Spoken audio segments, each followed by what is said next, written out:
Going on, everybody? Happy Monday. If you've got today off, then welcome. Maybe we got some new faces for people that aren't at work today. Welcome to Propping Up, Gold Boys Network, brought to you by Pickett and Boom Fantasy. Thank you to both of them for making this show possible. I'm GriffyBets, joined by Walla, of course. Got a nice 6-game slate here. We got some games at once, so we'll obviously touch on those first. You'll probably want to put those in before the games start, or believe it or not, they're not going to be able to get put in. Yeah. So, how we doing, Walla? All right. Hoping to start the week off good. Been the past weekend, just a shot away from some massive swings each day. So just hoping it all comes together today for me. I Still feel a like good week, but weekend kind of, didn't work out for me. yeah, I'm a little behind on recap, and I got to add up this week and actually the week before as well. But I think this past week was probably my best one yet this season, which is nice for sure. Definitely had a bit of a lull there. Really feels like a lot of the year had kind of been a lull for me. So this week was awesome. The weekend treated me very kindly. Saturday there was just so many games, and I was so tired of having all these leans hit that I just kind of said screw it and definitely upped the volume. I'm glad it worked out. But Saturday, that was a rough one. Saturday was just Rodriguez shot away from big one. Needed Austin Matthews just to get 3 shots in a game, and he ended with 2. It was just wasn't my day. But yeah, you after that initial slate, you went on fire. So yesterday was a good day for you too, I think. So let's keep that momentum going. Yeah, I think what I've noticed, I feel like you've been hitting a lot of those modest, like watering people down combos, like 2-3 shots. So it's not FanDuel. Last I checked, seemed to have alts up for almost every game already, which is great. So, if you're liking a guy at 3, but you're not loving him, maybe move him down to 2 and just combine him with a couple of other people, because that can definitely be a good strategy. Yeah. I mean, it sounds so simple, but yeah, these hit rates will jump up. Some of these guys 30+% just by dropping it down a shot. So, if you could find another leg and feel good about it, that's another option if you keep getting hooked all the time. For sure. Let's jump in. This first game, Florida Anaheim, I mean, is just one of the juiciest matchups you're ever going to be able to find. The team shooting the puck the most against the team allowing the most shots. And looking back on initially last night when I saw this, I'm like, this is so obvious, I'm scared about it. But then I looked at the last couple Florida Anaheim games, and it is certainly delivered. Florida's last 3 against Anaheim, 42, 55, and 48 shots as a team. So hard to pick our favorites. I know I went right to Ekblad. I'll get us started. I'm not sure if you did as well yet, but he had been very kind to us the last couple of weeks on a tear, and he had a goose egg last game. But how often do we say just give a guy a chance to bounce back? Looking into that more, Nashville was one of the tightest teams to defenseman shots. I think I played it just because he had Nashville's number, but if you can put it into that context, I think it's okay to give this guy a pass because, man, is he still shooting a ton. And at home, his line's 3.5. It's down to -110. I think I got it even money. I'm not sure. Again, I don't know if you played it yet, but 5 shots looks pretty juicy. Last I checked was at +210. This is a team, Anaheim, most shots as defenseman, and they're handing out a ton of power plays too. And Ekblad actually, he's leading Florida in power play shots last 10. It all adds up, and whether or not it hits, it's just a guy. I had to go back to him. No matter what happens, it's too good of a spot. Yeah, I actually just put half unit right on 5 shots at I like it. +210. My reasoning, I mean, your play's fine too, obviously. I need that to hit to get to mine. But the reason why I did that was just because I think he's cleared 3.5, 18 times this season, and 15 of those were with 5 or more. Goose egg last game, everybody felt left down by him, or let down by him, and then you come into this matchup against the Ducks. Yeah, I just went half unit on the 5+. He's hit it. He hits that, only 3 less times than the 4 shots. Great matchup, like Griffey said, the power play. So I just went right to that. I'm just hoping he can come through with a really big bounce back game. Um, and then I also did half unit on Reinhardt, 4 shots at +130. I Yeah. just figured half unit on both these guys. If for some reason they fall flat on their face, I lose a unit. But I think very realistically they can both hit. And Reinhardt, he's been hitting this line a lot, and his time on ice actually went down the past couple games, but his volume didn't. It actually, you know, he had a couple games where it dropped a little bit, and it kind of shot back up past couple games. I actually kind of like the line he's on with Luosterainen, and Lundell. I think that's where they last game they were skating together. I know on Left Wing Lock it said that wasn't the lines for today, but they also hadn't updated for a couple days. The last game he was Um, skating with them. for what it's worth, I'm seeing a Left Wing Lock update from this is from pregame warm up. Reinhardt, Barkov, Lundell. Is that today? Because I saw that was like 12/18 or 2/18 from February. I don't Yeah. know. Last game, Reinhardt was with Lundell and Itu. I'm probably saying his last name wrong. Listerine, mouthwash guy. So with that line, I actually think Reinhardt, he shoots quite a bit. I think there was another game earlier this season where I'd pointed out when he was on that line, his volume was looking pretty good despite the minutes. So still on power play 1. And he's only a few shots behind Ekblad, and they're both double digits over the last 10. So I like half unit on each of those guys. I think one of them can pick up the big game. Yeah, I think that's a great play. I mean, he's hit 5 straight at home. He had 7 against the Ducks when they met in November. That's an awesome price. Reinhardt's a guy. I wrote him down, but I've been writing down Reinhardt for the last week, and I keep not playing him, and he keeps hitting. So at this point, it's just like I don't know. I think I can't play him now because if I do, he'll go under. So for your sake, I'll stay off of him. But as a straight play, but I think he looks awesome, especially at this price. I mean, you don't need us telling you that everybody looks awesome on Florida. I mean, if Caesar still had the same game parlay option or FanDuel back in the day, this is obviously would be the time to let something rip. Yeah. I don't even hate just betting Florida's shots on Barstool, even at 42.5, which sounds so high. If you don't want to root for an individual. I like Montour shots as well. I moved him down to 3 and paired him with Bergeron in the next game, which we'll get to. But Montour at home has 3 in 8 of 9. He had 5 against Anaheim in November. He actually had 4 points too, for what it's worth.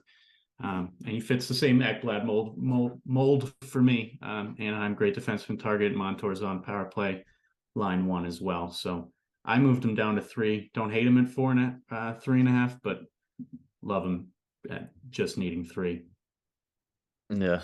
Somebody's also asking about Verhage, and I mean, honestly, like Griffey just said, I think anybody looks pretty solid in this matchup. Montour looks great too. I was looking at that. I think he gets a point today. I think point is you could put that in with something if you really wanted to for him. He's been really solid getting points on that power play. I think he could be involved in a power play point or something in this game. So I like him all around.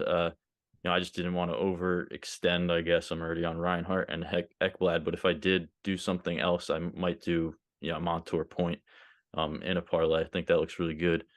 Kachuk 1.5 points. That's another one that looks really good to me. His overall hit rate is 45%, but at home that goes up to 61%. And against the Ducks, I think I saw his goal was like -125, and power play point was ridiculous as well. So they're expecting a good game from Kachuk. So 1.5 points feels like a solid bet there too. There's a lot of good looks on that side today. Yeah, I think Kachuk points a good way to play this if you like Florida goals, which I'd be pretty surprised if you didn't. And it's the price on Florida to get 5 goals is about -130, which is crazy. Um, so I think Kachuk's a nice pivot there. I just went the over myself, even though it's at 7. Just really the highest over under you're going to get in this league. I let it rip, and I easily think, especially, I almost love that Florida got embarrassed on Saturday. They're certainly not going to be taking this one for granted. They're going to want to come out firing. I think they could easily get 5, 6, even 7 themselves here, which would obviously help getting 7. But Anaheim's offense has been a little feistier lately. On the road, they don't look too bad with their shots or their goals. 31 shots, 3.1 goals. Last 10 on the road. We've mentioned every time Florida gets into these shot fests, I mean, they're allowing 35 their own at home and 3 at home. So, and sort of the kicker for me to just go with the over instead of trying to guess who's scoring, especially on the Florida end, is both teams are handing out power plays and not stopping them. So that's kind of just a volume game. They each get 4 power play chances, and neither team's penalty kill is doing that well. Then I think both teams can score there as well. Yeah, Kachuk -158 is what I'm seeing for a power play point, which is absurd. And it's funny because he's not producing really much more than Reinhardt or Montour, who are plus Ridiculous price. 148 and plus 122. That's one of the most ridiculous prices I've ever seen. Yeah, so if you like the power play angle, I would probably go Montour, honestly, plus 148. Looks pretty solid there. But yeah, Kachuk 2 points. I mean, if they're gonna score that many goals at home, he's done it 61% of the time. So perfect spot there. And Yeah, you were just talking about the other side, Florida letting up shots. I did put half a unit on, not a guy you probably see people betting on too often, but Adam Henrique. He doesn't do anything when he's on home ice. Like literally, he's 5 for 25, over 2.5. But on away ice, he's 16 for 30, so 53%. But he's been really just going crazy lately. 6 of his last 7 on away ice, he's had 3+ shots, and some big volume games over his last 5. Doesn't look like anybody did well against Chicago for some reason. On the Ducks, there's a couple, him and Vetrano had bad games, but 7 attempts against Vegas, 6 against Dallas, 7 against Colorado, 7 against Arizona, all in his last 5 on the road. So in this spot, I was willing to put half a unit on him at plus 136. I just figure Ducks should get some shots, and he's on the top power play unit. So I took my shot there, just with how he's been producing on the road. Yeah, I think that's a great price. Yeah, I agree. That's a good play. I ultimately went Vetrano over Enrique. Couple reasons.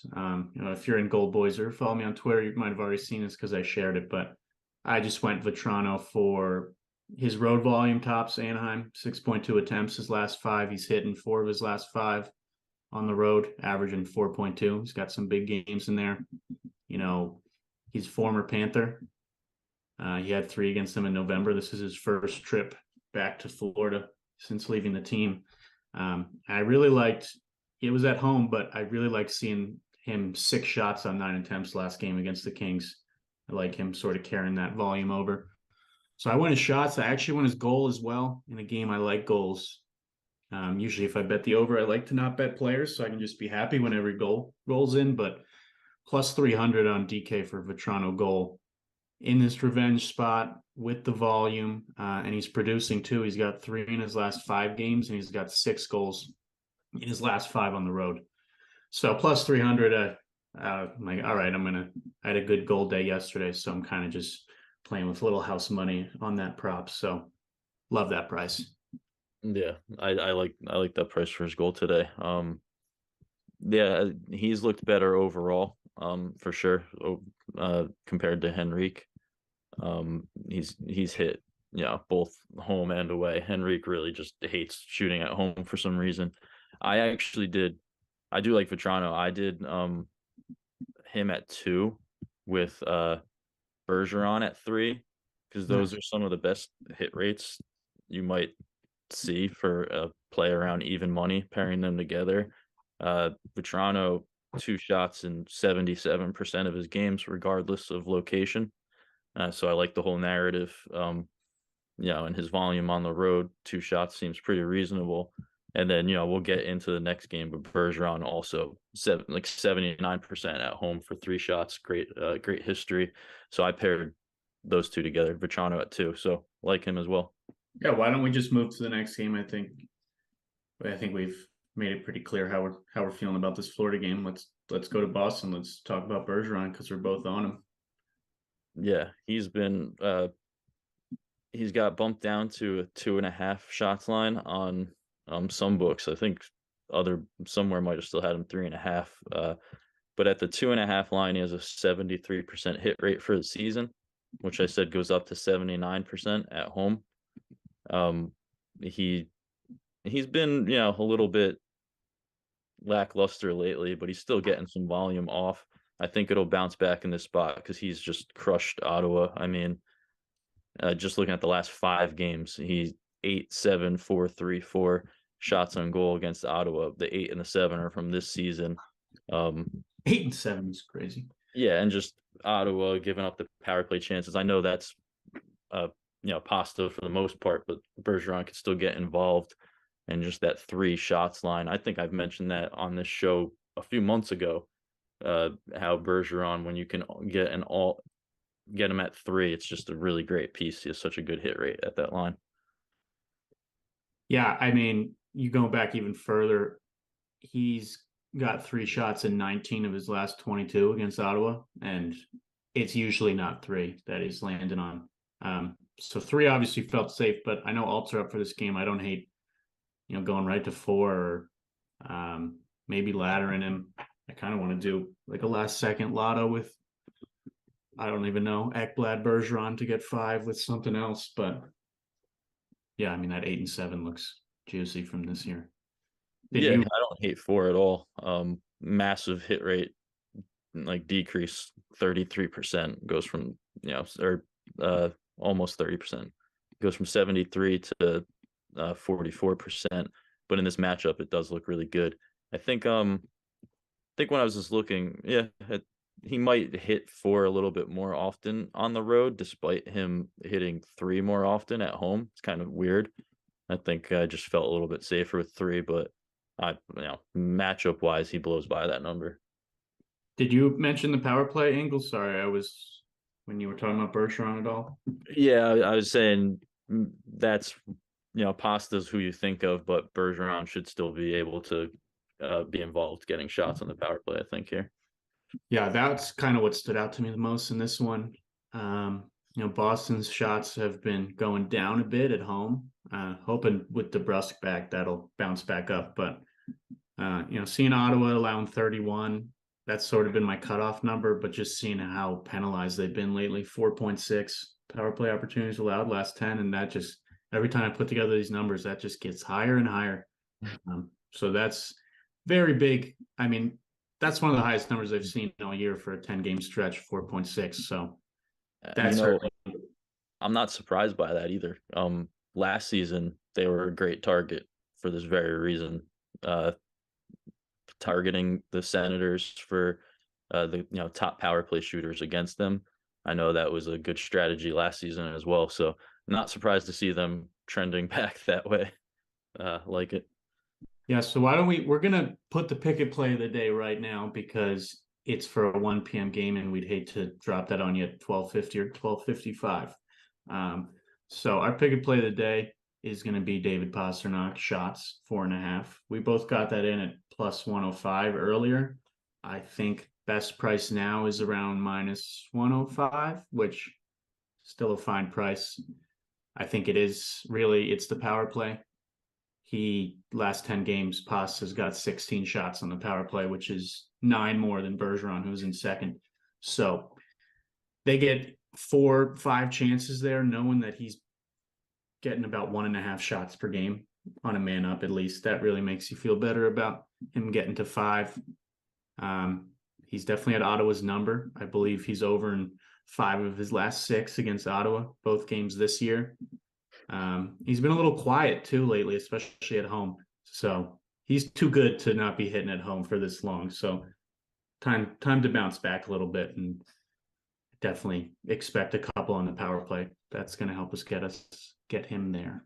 Yeah. In the 2 games for Ottawa this season, he has 23 attempts. So like that. I didn't even see that part. That's ridiculous. Definitely liking that. Should get his chances. And yeah, 8.5 minutes on the power play in those 2 games. So that certainly probably helped with those 23 attempts. And yeah, if you look, we're looking at lately, he's still hitting his line here and there. Volume, it's better than a lot of other guys. For him, it might be down a little bit, but if you look at his power play minutes chart, it is the last 5 is a lower average than his season. So it makes sense why his volume has maybe gone down a bit. And this would be a great spot for for it to go back up with a couple more power play opportunities. It's juiced. I mean, if some people like parlaying some of the favorites, I feel like a Kachuk Pasta goal parlay is a pretty solid bet here. The odds on both stink. I was hoping to play Pasta's goal, but seeing -130 is not a price I can play on a goal. But for people that just kind of like banking on the stars, I think those 2 to score is as solid a bet as anything. Yeah, I expect him to score, to be honest, on the power play. Yeah, we got somebody's asking about how do we feel about Taylor Hall. His minutes are up a little bit recently. I don't know how much it's going to change with the Brusque back or anything, but I don't know. Taylor Hall's just not consistent enough for me. That's pretty much all it really comes down to. I think there's just more consistency from the other guys. He seems like it'd be a fine one to maybe move down to 2 with some other things. He definitely hits 2 a lot. I mean, he has hit 3 in 3 of his last 4 against Ottawa. I think it's a fine look. I think Boston's probably good for 32, 33 shots. So I prefer going to those guys that are for sure on the power play, because that's really the only reason. If there wasn't this power play angle, I think I'm sitting out of this one. So I just want guys that are shooting there pretty steady. Yeah, which somebody brought up that FanDuel as a popular parlay for plus 255 for Bergeron and Pasta to each get 4. That looks awesome. Yeah, that's wow. Damn, might have done that instead. That's pretty good. Yeah, plus 255. I think they can get it done. I mean, I'm on Pasta to get 5 shots. I think he can get that. So 4 looks good. And then Bergeron, as I said, I took 3 just because of it's like a 30% higher hit rate at 3 than at 4, but he does do really well in this matchup. So that's not a bad look there on FanDuel. I don't hate I think Boston can score, get some scoring done as well. I don't really have a play revolved around that, which probably means they'll score 5 goals. But I mean, Ottawa's on a back-to-back, and I was just kind of going off goal averages. Ottawa's letting up 3.6 and Boston scoring 3.6 in their locations last 10. Bergeron point seems really reasonable to me at -126. He's got 3 in his last 2 games, and against Ottawa, he's got 4 in 2 games this year. Top line center, much steadier at home too with his points, 4 in his last 5. I just found those odds peculiar for a game. I think it's because Ottawa's had Boston's number this year, but I think that changes today. Yeah, I'm just poking around on props.cash at the projections and seeing Pasta, Bergeron, Matt Tkachuk at power play points and points projected today. So it's kind of what we've been saying. Obviously, the projections are not like rule. It doesn't mean it's going to happen, but nice to see that what we're talking about seems to be the look. That's all I got in this game. I think I'm going to stay off Ottawa shots. I'm sure DeBrincat will hit because I backed him in 2 straight and he keeps screwing me. And wow, I just clicked in and look at that. He's got 6 and 7 in 2 games against Boston, and 6 in 3 of his last 4. I can't bet that. I just clicked it to click it. McAvoy assist. That looks pretty good in this game too. If you like goals and stuff, plus 100. The guy's got an assist in 7 of his last 10, 4 in his last 3 games. It's interesting. That's not a bad one there. But yeah, I think we could talk about these 2 games like until they start. So let's move on. Yeah, I think the excitement it's not over, but those first 2 games definitely looked the best for me. I got pretty heavy investment on those 2, so it calms down a bit for me. Next I'm seeing is Seattle, San Jose. Only angle I got in this one is I like some Seattle goals. Reimer's in net, who's allowed 3 or more in I think 9 straight starts. And Seattle, I know they scored 8 against San Jose last time they faced, but they've got at least 3 in 4 or 5 meetings. So I went Seattle 2.5 in regulation, paired with Rangers to get 2.5, which we can get to. And that's all I really like in this one. Yeah, there's some interesting point angles, I think, based on that. Bjorkstrand he's a bit up and down, but does bounces back here and there. He had a point, he's plus 110. Looks all right. I was actually, I don't know, I still am looking at Schwartz. His shots still interest me a little bit at that price. I know he only had 1 shot on goal last game. He did shoot 6 times though against Detroit, so unfortunate to end with 1, because typically when he gets that kind of volume, he's hitting his line. It's kind of the same thing when I brought him up last game. I look at his chart and I just see a lot of volume at the beginning of the season, and he was hitting this line, and now I'm seeing volume come back, and he was hitting this line prior to the last game. And he did have 4 against San Jose last time he played against them. So it's really because it's plus 130. It's kind of a little bit interesting to me. If I have a really good start to the day, then I might be, might be more loose. But it's interesting. I mean, this is another guy I think moving down to 2 looks really good, especially on the road. He's got 2 and 6 straight, 7 of 8. Both games against San Jose last couple of years. And yeah, I mean, San Jose is letting up 32.2 at home. How mad were you that Eberle had 4 shots on goal last game?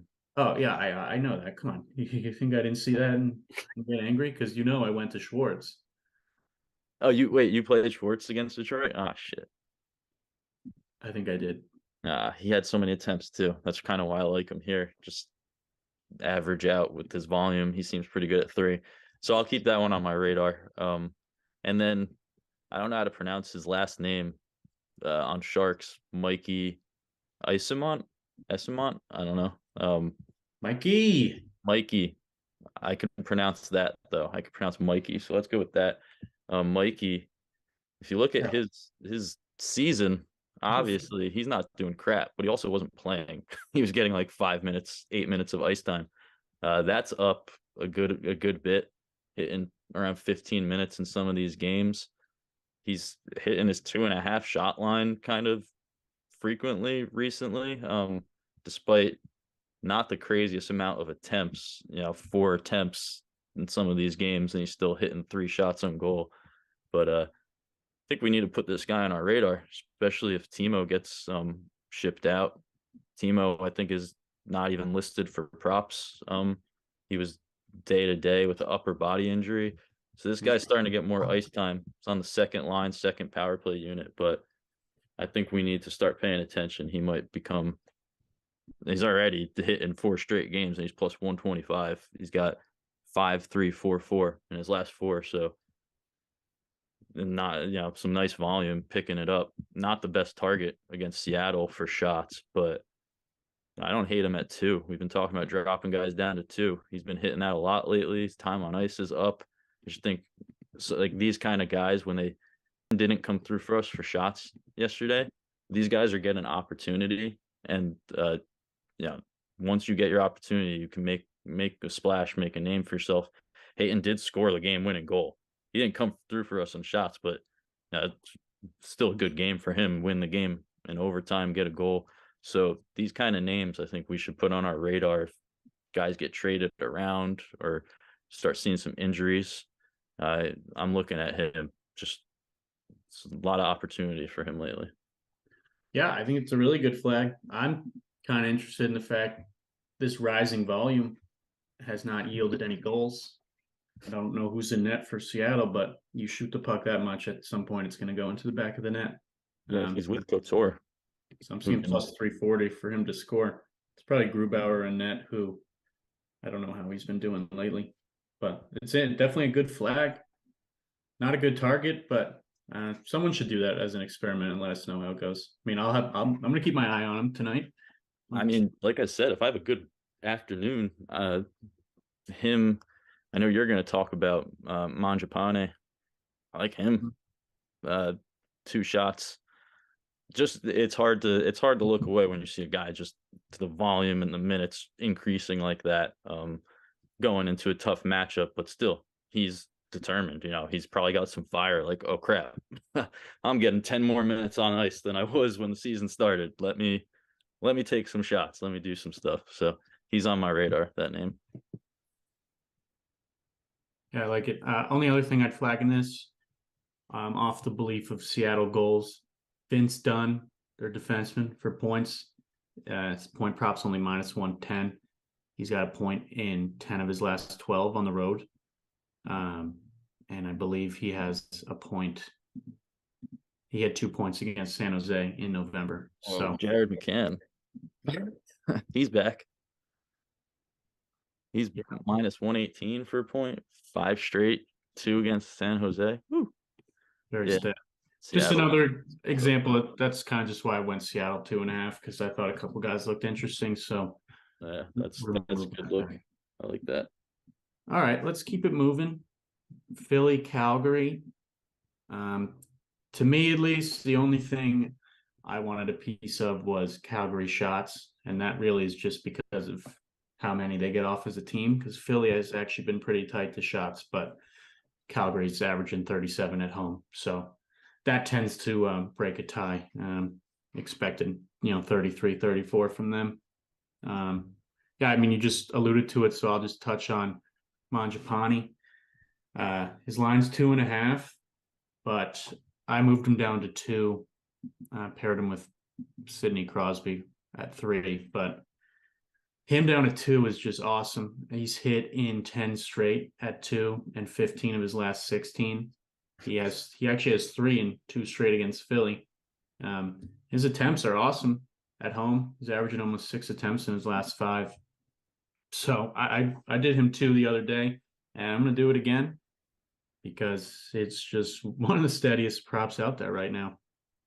Yeah, the volume, if you wanted to take the shot, the volume is looking nice for him to possibly hit 3 in this game. He's done it against Philly, and I like seeing last 4 games it was like 5-5-5, and then last game went up to 6, and he only ended with 2 shots. But if you're telling me he's gonna get 6 or more attempts, 3 looks pretty good, but 2 is beautiful. I'm probably going to end up using that with something as well.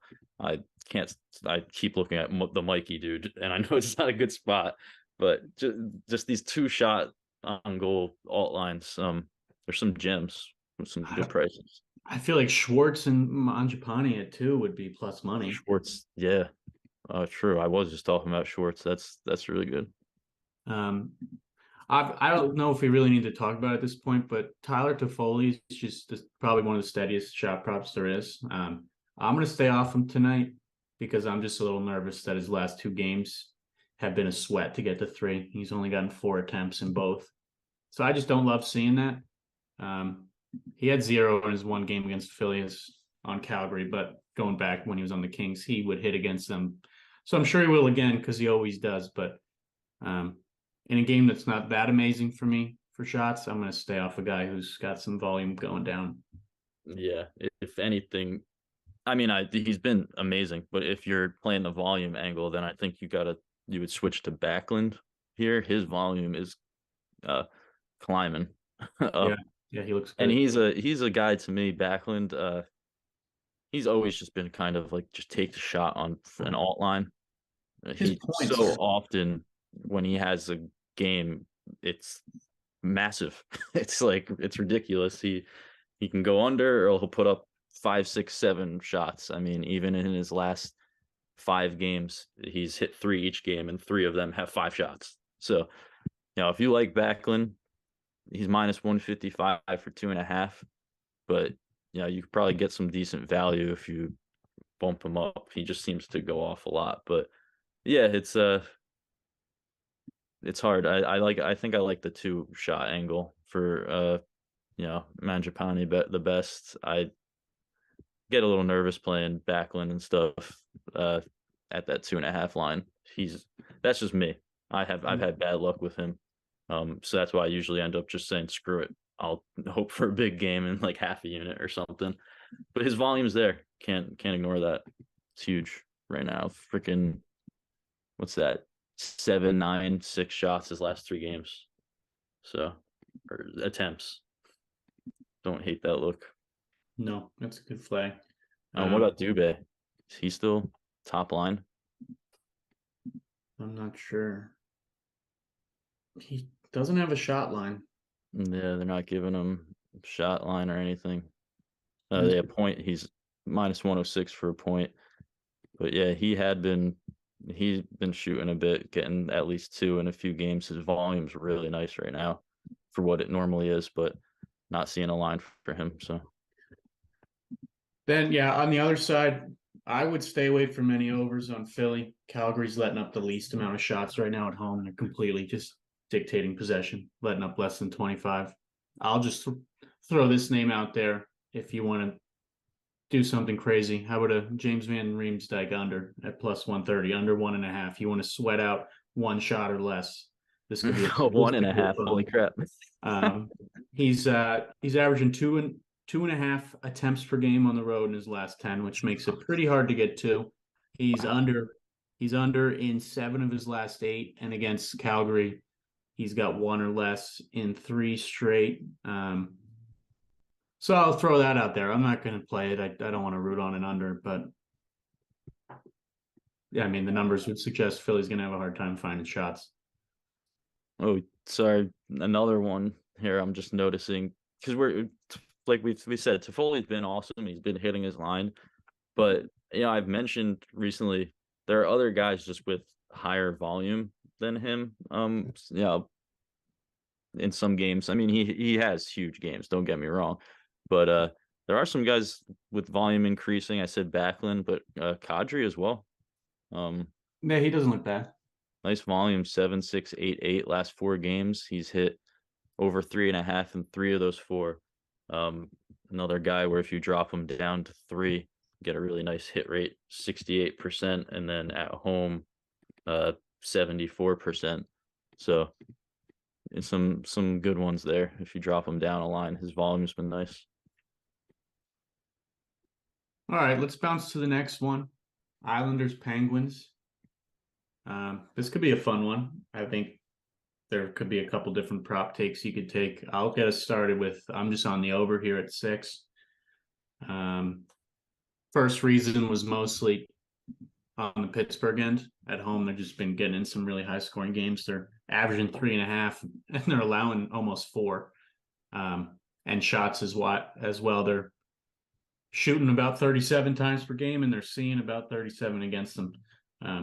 So I like that pace to lead the way. Islanders' road defense has not been great. 3.5 goals allowed in their last 10. And even though their offense is not awesome, I'm banking on this Pittsburgh defense helping the Islanders get at least 2, maybe 3. But I think the Islanders could score on the power play here. Since they got Horvat, I mean, Islanders were the worst power play scoring team for quite a stretch there in January. They literally hadn't scored a power play goal in like, 12, 13 games in a row. Since Horvat, I mean, their power play rate last 10 is up to 22.2%, which is pretty solid. And Penguins penalty kill is 3rd worst. And I believe they just met on Friday. It's a 5-4 game. Islanders won. They had got a power play goal there. I believe they've got a power play goal in 5 of their last 7 now. So I'm hoping that would help get us to 6. So even though their road numbers don't look good, that kind of put it over the edge. So I went with 6. It could be a push, but obviously hoping for a win. But I was surprised to see that number because 5-4 game Friday. That's the third time in the last 4 these two have met, and the total's been 9 on the dot, 9 goals. So 6 seems like a pretty reasonable ask. Yeah. I something that stuck out to me is pretty much related exactly to that. Noah Dobson's point. I know he was a guy we loved for shots for a long time, and he's not been coming through. But he has a point in 6 of his last 7, a point in 5 straight, with 7 points in those 5. He has a point in each game against Pittsburgh this season and it's at minus 105. Both of them being assists, which are at plus 140. Actually, all but one of these points recently are assists. Like I said, he's not shooting too often. So plus 140 for an assist looks pretty awesome. And if you're going to go down the power play route, I think it's Dobson at plus 240 is where you got to look. He has a power play point in 4 of his last 5 games, including one against Pittsburgh.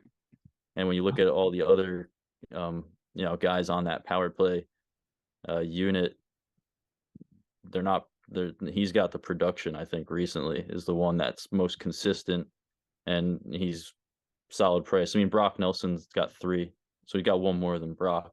Brock's at 205 and Dobson's at 240. So I think those are the guys there you'd want to attack.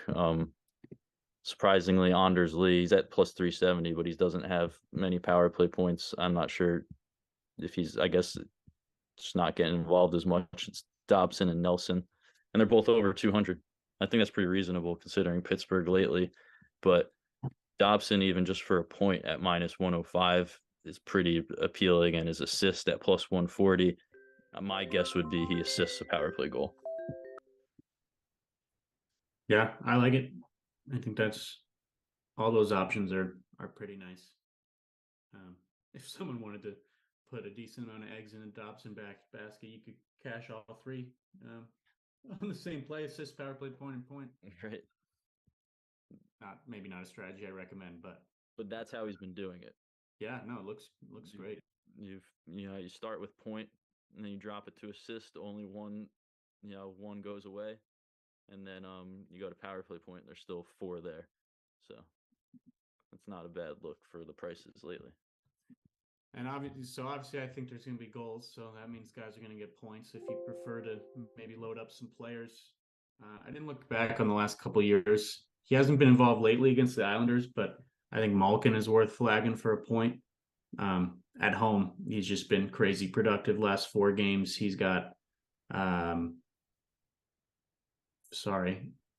points in his last 4 games at home, 17 in his last 9. That's a whole bunch of involvement in a game. I think Pittsburgh's good for 4 goals. So that would be my preference if you want to go that route.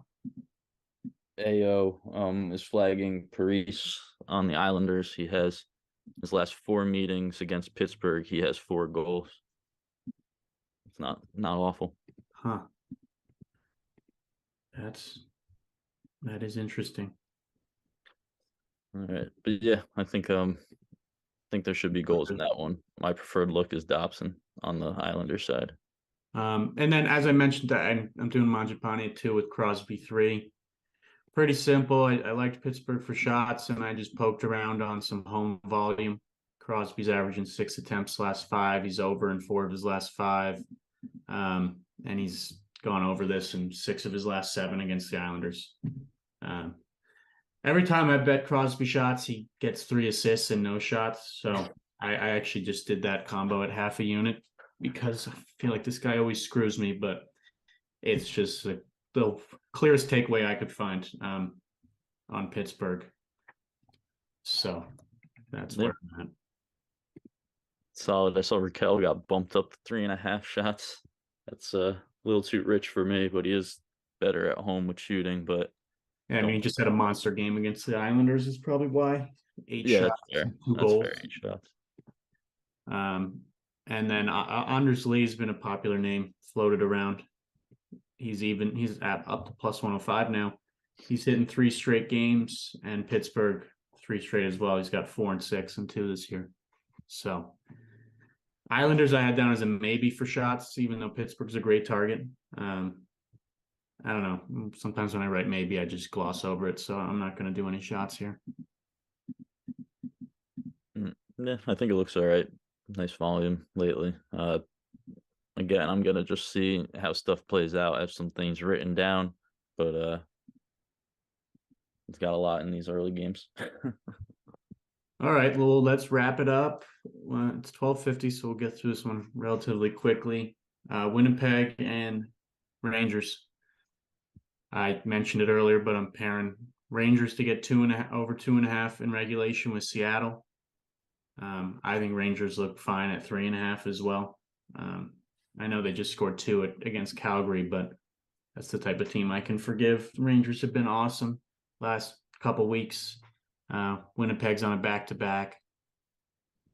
I don't know, and I see a slight power play edge here. Whenever New York gets even a sniff of something like that, they tend to capitalize. So I just went their goals. I think Panarin's point seems really solid if you want to put that with something.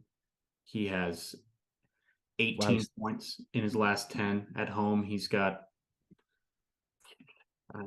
blanking on math, 7 his last 5, and he loves getting them against Winnipeg. All assists against Winnipeg the last 3 games. He's got 5 assists, 5 points, and that's minus 118. And over his, I mean, he's gotten some goals recently. If you look at his last 10, he had just against Vancouver and Carolina, he had that's 6 goals. What the hell? So mostly assists lately, still at minus 118, which is a solid looking price for a guy like him who can really find the guys and get him some nice looks for goals. Yeah, I thought a whole bunch of people looked good for points or goals here, which is again kind of why I just went them to get 2.5. Yep. That's all. You have anything in this one? Not really. I think out of all the games, this was probably, the one that I found the least in. I think maybe it's like what you're saying. Rangers can score a couple, so you can look there, or I think Panarin for an assist to minus 118 looks pretty solid considering he's just rolling with them right now. And Winnipeg's on the back-to-back. He has 5 in his last 3 against them, so wouldn't be surprised if he's involved in something. Cool. All right, so let's recap what we're on. As a reminder, we did pick a play of the day earlier, which is David Pastrnak over 4.5 shots. So you want to start with sort of your recap, some of your favorites so far? Yeah, along with Pasta, I really liked the Bergeron 2.5 line, but since it was so juiced, I put it with Vetrano to get 2 shots. I really like that both those props have close 77-ish% hit rate, look really solid together, and some decent matchups. Then I got those half unit plays on Reinhart, 4 shots, and Ekblad 5 shots. Just going against the Ducks. If they fall flat, I lose a unit, but I think very realistically, both those guys could have big games in at least one of them. So that's where I'm at in these early games. Oh, and Henrique, that's my taking my stab at a plus money on the Duck side just because of his road production to the half unit on his shots. Cool. Yeah. On the Duck side, I like Vetrano too, but I went for him at 2.5. I also bet him to score. I like the over in that one. Should be fun. Ekblad. I really like the Montour down at 3. If you're looking to add a leg, I think Montour 3 is a really good parlay leg. I don't know. I feel like I threw a lot out there, but those are some of my favorites for sure. Should be a fun day. I'd like to start the week right.